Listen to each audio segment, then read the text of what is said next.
Hello, grade 4 NC. How are you today? Welcome back again to our video lessons in math subject. I hope that you are all feeling great and have a nice day today. Please prepare your module and one ball pen for us to start. So this is now our learning module, Math 4, Quarter 1, Week 3. Before we proceed, please write your name, address, grade level, 4, and then the name of your school, Tagum Yushu School. The name of your teacher, Ray D. Montesilio. Now let's proceed to the next page. In this page, we have our objectives. At the end of the lesson, you can find the product of each given numbers. The reference that I am using in this lesson is Excel Math and Beyond 4. Can be found on page 68. In this video class, we will be learning about the multiplying 2 to 3 digit numbers. Now let's start and learn. To multiply 2 to 3 digit numbers by 2 digit numbers, first multiply the first factor by the ones digit of the second factor to find the first partial product. Then multiply the first factor by the tens digit of the second factor to find the second partial product, and then add the partial products to find the final product. Example. In example activity A, 325 multiplied by 6. 6 times 5 is equal to 30. Bring down 0, carry 3. 6 times 2 is equal to 12 plus 3 is equal to 15. Bring down 5, carry 1. 6 times 8 6 times 3 is equal to 18 plus 1 is equal to 19, and then just write it here, 9 and 1. Now, for us to fully understand our lesson to multiply 2 to 3 digit numbers, let's together watch the video presentation. Now, here is our video presentation. Please listen carefully. Are you ready to see an example? It should make a lot more sense when you see the procedure in action. So let's multiply 324, a 3-digit number, by 46, a 2-digit number. Now remember, we're going to do the same procedure that we did in the last video for each of the bottom digits. And since our top number has 3 digits, that means there'll be 3 multiplication steps for the first digit and 3 steps for the second digit. Fortunately, we can start the same way we would if the bottom number only had 1 digit by just ignoring the second digit until we finish the first 3 steps. All right, so our first multiplication step is 6 times 4, which is 24. And since 24 has 2 digits, we can leave the 4 in our answer line, but we need to carry the 2 and put it above the next top digit that we're going to multiply. So the next step is 6 times 2, which is 12. But we have to add in the 2 that we carried, so 12 plus 2 gives us 14. That's another 2-digit answer, so we leave the 4 in our answer line and carry the 1 up above the next digit that we're going to multiply. And our third step is 6 times 3, which is 18, and then we add in the 1 that we carried and we get 19.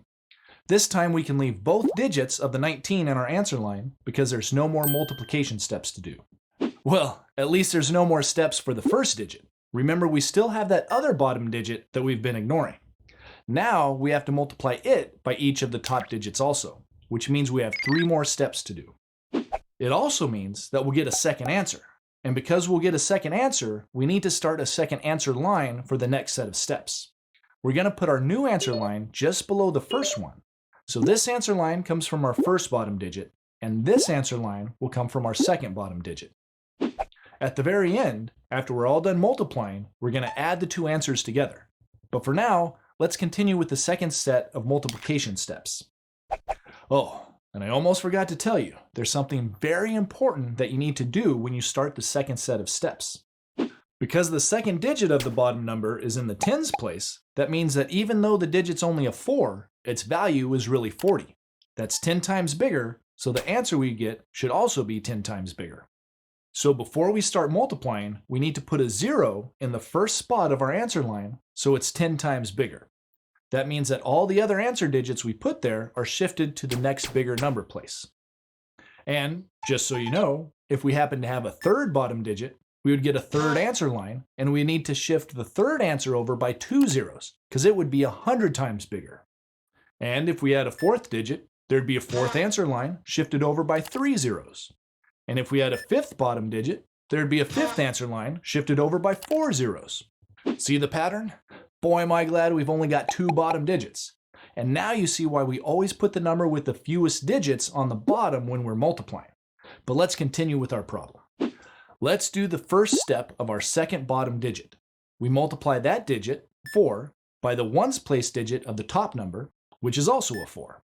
4 times 4 gives us 16, and that goes in our second answer line, right next to the extra 0 we put there. Now remember, because 16 is a 2-digit answer, we have to carry. And we always put the digit we carry above the next top digit that will multiply. But before we can carry it up to that place, we need to cross out all the digits that we carried from our first answer line, because we've already used them. We don't want to accidentally add them to our second answer line.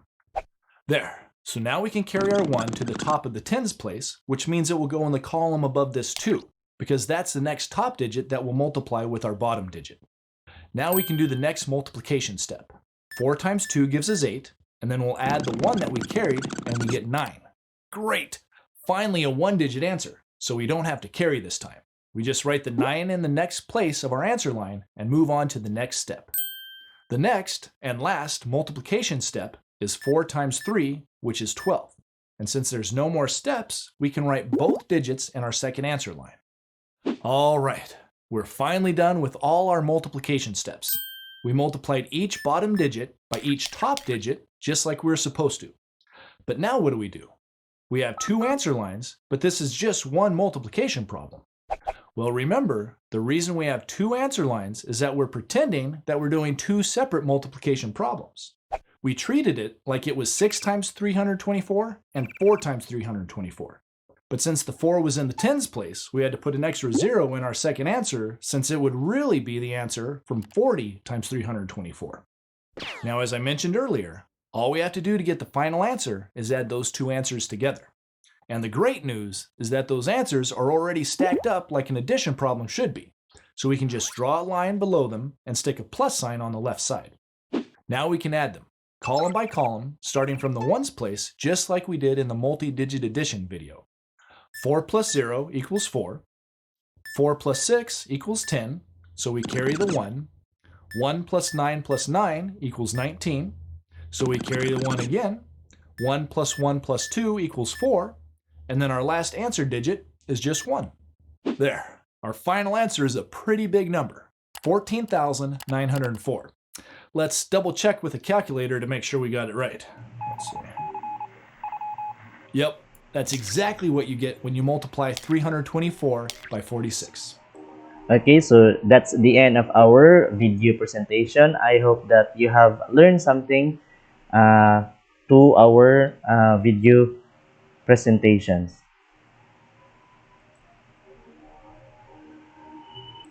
So now let's proceed to our activities.